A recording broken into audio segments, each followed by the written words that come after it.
स्वागत है। आज हम एक ऐसे विषय की गहराई में उतर रहे हैं जो सचमुच हमारे पैरों के नीचे है लेकिन अक्सर नज़रअंदाज हो जाता है। भारत की मिट्टी। हमारे पास कुछ दिलचस्प स्रोत हैं जो उसकी बनावट, इसके बनने की कहानी और इसकी जो अनोखी किस्में हैं उन पर रोशनी डालते हैं। तो आज का हमारा मिशन है इन स्रोतों से वो खास बातें निकालना जो भारत की मिट्टी की इस कमाल की विविधता और इसके असली महत्व को समझने में हमारी मदद करे। तैयार हैं? चलिए शुरू करते हैं। हाँ बिल्कुल। मिट्टी को अक्सर हम बस आप कह सकते हैं धूल समझ लेते हैं, पर ये तो पूरी पृथ्वी पर जीवन की बुनियाद है। ये कैसे बनती है, कितनी तरह की होती है और हर किस्म की अपनी क्या कहानी है, ये समझना खेती किसानी से लेकर हमारे पर्यावरण तक हर चीज के लिए बहुत जरूरी है, सच में। तो चलिए सबसे बुनियादी सवाल से शुरू करते हैं। आखिर ये मिट्टी है क्या चीज? स्रोत कहते हैं कि ये पृथ्वी की ऊपरी सतह यानी पपड़ी की सबसे पतली परत है, हाँ, जो चट्टानों के बारीक कणों और ह्यूमस यानी गले सड़े जैविक पदार्थों का मिश्रण है। और इसका काम सिर्फ पौधों को पकड़ कर रखना नहीं है जी ये तो एक पूरा इकोसिस्टम है। जी ये पेड़ पौधों को उगने का जरिया देती है, जिससे हमें खाना मिलता है, ऑक्सीजन मिलती है। साथ ही ये पानी और हवा को अपने अंदर सहेज कर रखती है, अच्छा, जो जमीन के नीचे के जीवन और हमारे जल स्रोतों के लिए बेहद अहम है। ये सचमुच एक जिंदा चीज है।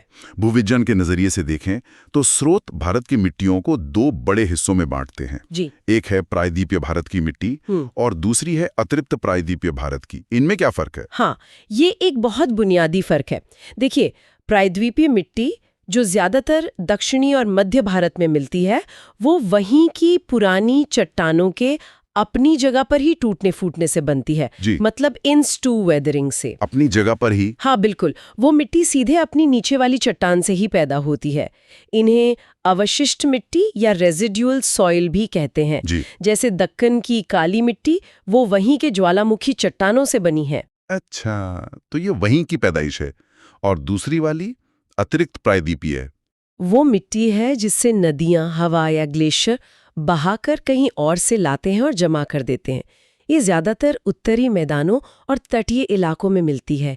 ये बहुत गहरी हो सकती हैं और इन्हें प्रवाहित मिट्टी यानी ट्रांसपोर्टेड सॉइल कहते हैं। गंगा के मैदानों की जलोढ़ मिट्टी इसका सबसे बड़ा उदाहरण है। वो हिमालय से लाई गई तलछट से बनी है। ये जानना वाकई दिलचस्प है कि मिट्टी कोई फैक्ट्री में बनने वाली चीज नहीं, इसे बनने में प्रकृति का जादू लगता है। स्रोत बताते हैं कि मिट्टी बनने की इस लंबी कहानी में 5 मुख्य किरदार हैं। पहला, मूल चट्टान या पदार्थ जिसे पेरेंट मटेरियल कहते हैं। हाँ। दूसरा, जलवायु क्लाइमेट। तीसरा, जमीन का उतार चढ़ाव यानी स्थलाकृति रिलीफ या टोपोग्राफी। जी। चौथा, पेड़ पौधे, जीव जंतु और सूक्ष्म जीव यानी जैविक तत्व बायोटा। और पांचवां और शायद सबसे अहम, वक्त टाइम। हाँ, और ये पांचों मिलकर तय करते हैं कि किसी जगह की मिट्टी कैसी होगी।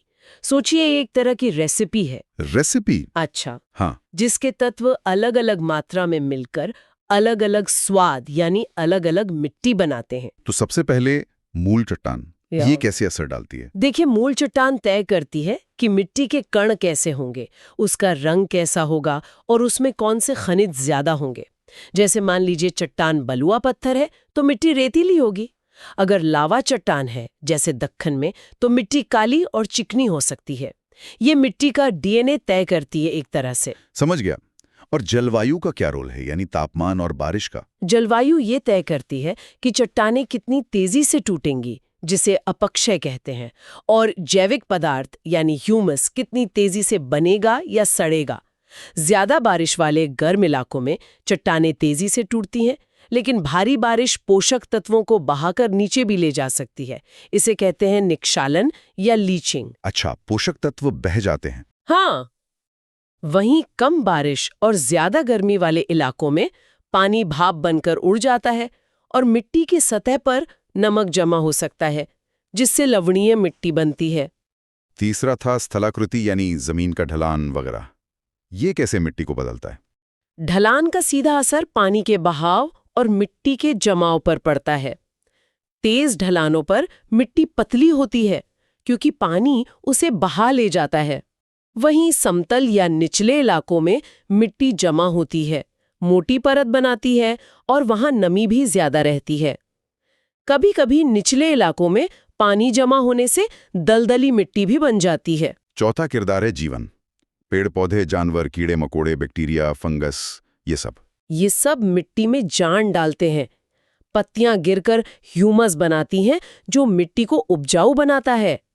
केंचुए और दूसरे जीव मिट्टी में सुरंगें बनाकर हवा और पानी के आने जाने का रास्ता बनाते हैं। कुछ बैक्टीरिया तो हवा की नाइट्रोजन को पौधों के लिए उपयोगी रूप में बदल देते हैं। स्रोतों में फलीदार पौधों का जिक्र है ना? हाँ, है। उनकी जड़ों में रहने वाले बैक्टीरिया मिट्टी की उर्वरता बढ़ाते हैं। तो मिट्टी सिर्फ चट्टान का चूरा नहीं, बल्कि जीवन का एक जटिल जाल है। और आखिर में समय, आपने कहा यह सबसे अहम है, ऐसा क्यों? बिल्कुल, मिट्टी कोई झटपट तैयार होने वाली चीज नहीं है। 1 इंच मिट्टी बनने में सैकड़ों, हजारों, यहाँ तक के लाखों साल लग सकते हैं। लाखों साल? हाँ, समय तय करता है कि मिट्टी की परतें कितनी मोटी और कितनी विकसित होंगी। पुरानी मिट्टियों में अलग-अलग परतें ज्यादा साफ दिखाई देती हैं। ये सचमुच एक जीवित इतिहास है हमारे पैरों के नीचे। कमाल है। आपने परतों की बात की, स्रोतों में मृदा परिच्छेदिका या सॉइल प्रोफाइल का जिक्र है। अगर हम जमीन में गड्ढा खोदें तो हमें ये परतें दिखेंगी क्या? हाँ बिल्कुल, एक अच्छी विकसित मिट्टी में आप ऊपर से नीचे तक कई अलग-अलग परतें देख सकते हैं, जिन्हें क्षितिज या होराइजन्स कहते हैं। सबसे ऊपर ओक क्षितिज होता है। ये पत्तियों, टहनियों और आधे अधूरे गले जैविक पदार्थों की परत है। ओके। इसके ठीक नीचे होती है बी क्षितिज, जिसे हम टॉप सॉइल कहते हैं। ये गहरे रंग की भुरभुरी होती है, जिसमें ह्यूमस और खनिज मिले होते हैं। ज्यादातर पौधों की जड़ें इसी परत में फैलती हैं और यहीं से पोषण लेती हैं। खेती के लिए ये सबसे जरूरी परत है। और इसके नीचे क्या परतें बदलती जाती हैं? हाँ, ए के नीचे ई क्षितिज हो सकता है।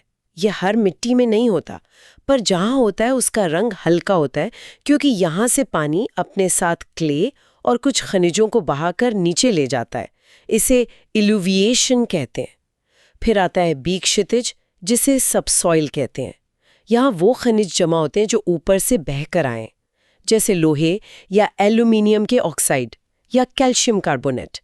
इसका रंग अक्सर एक क्षितिज से अलग होता है और ये ज्यादा सघन, कॉम्पैक्ट हो सकती है। और सबसे नीचे क्या होता है, एकदम आखिर में? बी के नीचे सी क्षितिज होता है। इसमें मूल चट्टान के बड़े, कम टूटे फूटे टुकड़े होते हैं। यहाँ जैविक गतिविधि बहुत कम होती है। और आखिर में होता है आर क्षितिज। ये वो असली कठोर मूल चट्टान यानी बेडरॉक, जिससे ये सारी मिट्टी बनी है। ये तो मिट्टी की पूरी कुंडली हो गई।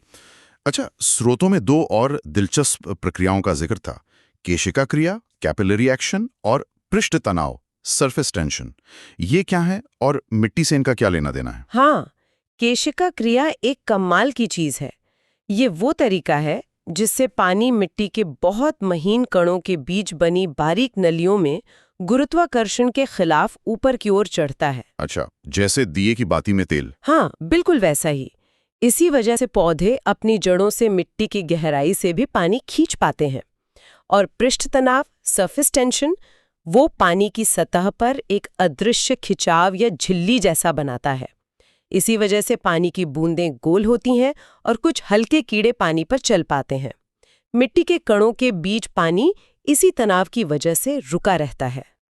यानी भौतिकी के नियम मिट्टी में भी खूब काम कर रहे हैं। अब एक थोड़ी चिंताजनक बात पर आते हैं, जिसका जिक्र स्रोतों में प्रमुखता से है, मृदा लवणीकरण या सॉइल सैलिनाइजेशन। बताया गया है कि ये खासकर सिंचाई वाले इलाकों की बड़ी समस्या है। ये है क्या असल में? लवणीकरण का मतलब है मिट्टी की ऊपरी परत में घुलनशील नमक, जैसे सोडियम क्लोराइड, सल्फेट्स वगैरह, इनका जरूरत से ज्यादा जमा हो जाना। ये प्राकृतिक रूप से भी हो सकता है, लेकिन अक्सर ये उन इलाकों में ज्यादा होता है जहाँ सिंचाई होती है, खासकर अगर सिंचाई का पानी थोड़ा खारा हो या जमीन से पानी का निकास ठीक ना हो। और ये होता क्यों है? सिंचाई से नमक कैसे बढ़ जाता है? देखिए, इसके कई कारण हैं। एक तो अगर सिंचाई के पानी में ही नमक की मात्रा ज्यादा है तो वो धीरे धीरे मिट्टी में जमा होता जाएगा। दूसरा, अगर खेतों से पानी की निकासी ठीक नहीं है तो पानी जमीन में नीचे नहीं जा पाता और सतह पर ही उड़ता रहता है। वाष्पीकरण से पानी उड़ जाता है, नमक पीछे छूट जाता है। अच्छा। बहुत ज्यादा रासायनिक उर्वरकों का इस्तेमाल भी इसमें योगदान दे सकता है, और कभी-कभी नहरों से रिसने वाला पानी आसपास की जमीन में जल स्तर बढ़ा देता है, जो नीचे के नमक को ऊपर ले आता है। इसका पौधों और फसलों पर क्या असर पड़ता है? सुनने में तो ये अच्छा नहीं लगता। असर बहुत बुरा पड़ सकता है। देखिए, मिट्टी में ज्यादा नमक होने से पौधों के लिए जड़ों से पानी खींचना मुश्किल हो जाता है, भले ही मिट्टी गीली क्यों ना हो। हैं? पानी होते हुए भी? हाँ, बिल्कुल। इसे फिजियोलॉजिकल ड्राइनेस कहते हैं। मतलब पानी होते हुए भी पौधा प्यासा रह जाता है। कुछ नमक पौधों के लिए जहरीले भी हो सकते हैं। ये मिट्टी की संरचना को खराब करते हैं, पोषक तत्वों की उपलब्धता कम कर देते हैं। तो नतीजा? फसलें ठीक से बढ़ती नहीं, पैदावार घट जाती है और जमीन धीरे धीरे बंजर होने लगती है। ये तो वाकई गंभीर समस्या है। क्या इसे ठीक करने या रोकने के उपाय हैं? हाँ, उपाय हैं, हालांकि ये आसान नहीं होते। सबसे जरूरी है पानी का सही प्रबंधन। खेतों में अच्छी जल निकासी की व्यवस्था करना ताकि फालतू पानी और नमक बह जाए। नहरों को पक्का करना ताकि रिसाव ना हो।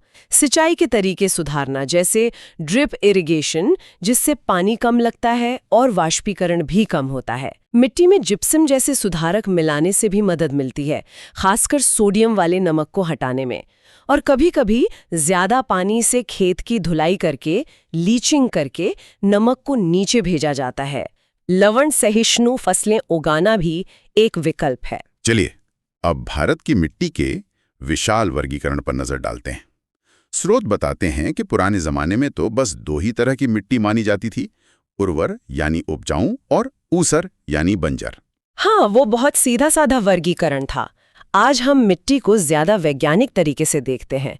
उसकी बनावट यानी कणों का आकार, उसका रंग, उसकी संरचना यानी कण आपस में कैसे जुड़े हैं, और उसके रासायनिक गुण वगैरह के आधार पर। बनावट के आधार पर कौन-कौन सी मुख्य किस्में हैं? हाँ, तो बनावट के हिसाब से देखें तो मोटे-मोटे 4 किस्में हैं।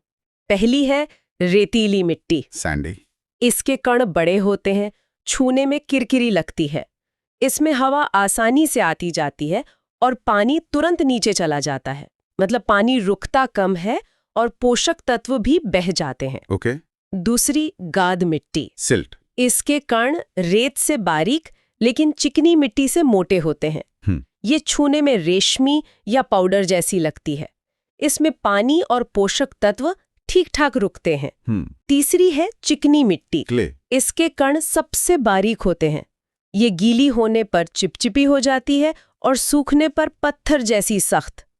ये पानी को बहुत अच्छे से पकड़ कर रखती है, स्पंज की तरह, लेकिन इसमें हवा आसानी से नहीं जा पाती। और एक चौथी भी है जिसे शायद सबसे अच्छा माना जाता है, दोमट मिट्टी। लोम, बिल्कुल। दोमट मिट्टी को खेती के लिए आदर्श माना जाता है क्योंकि इसमें रेत, गाद और चिकनी मिट्टी का सही संतुलन होता है।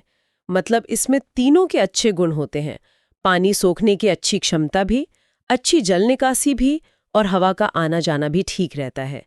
साथ ही इसमें ह्यूमस भी अच्छी मात्रा में होता है। रंग के आधार पर भी तो नाम होते हैं, काली, लाल, पीली मिट्टी।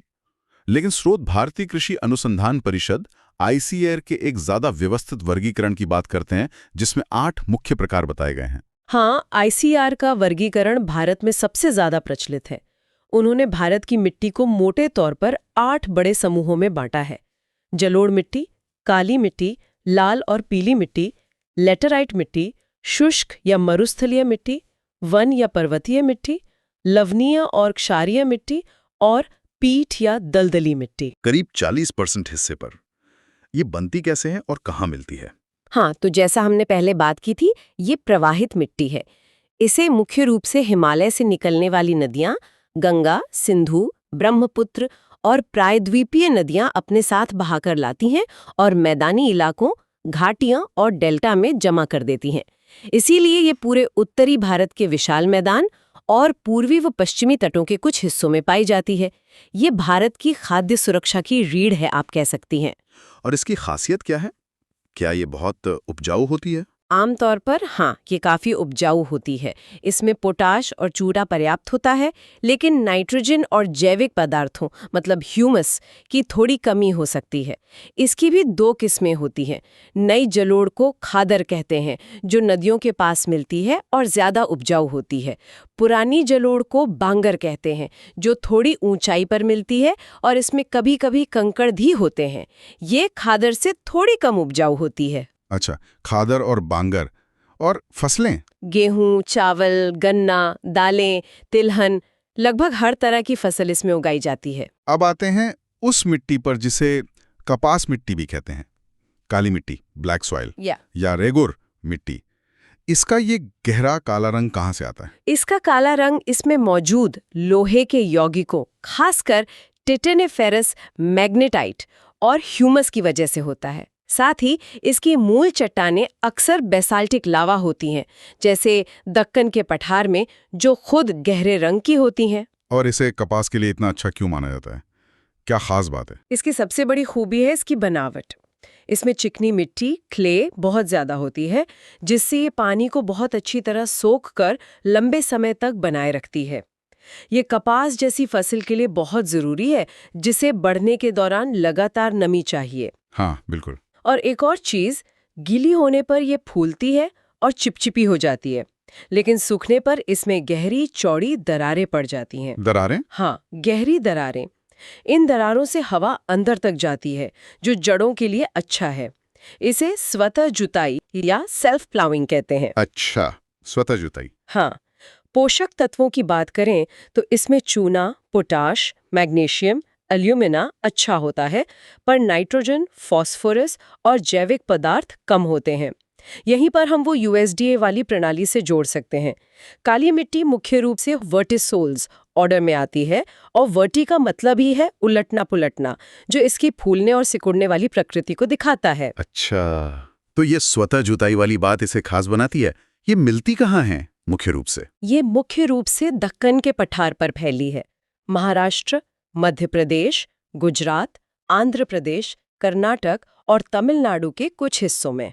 अगला बड़ा समूह है लाल और पीली मिट्टी, रेड एंड येलो सॉइल। ये भारत का दूसरा सबसे बड़ा समूह है। क्या इसका लाल रंग लोहे की बहुत ज्यादा मात्रा के कारण है?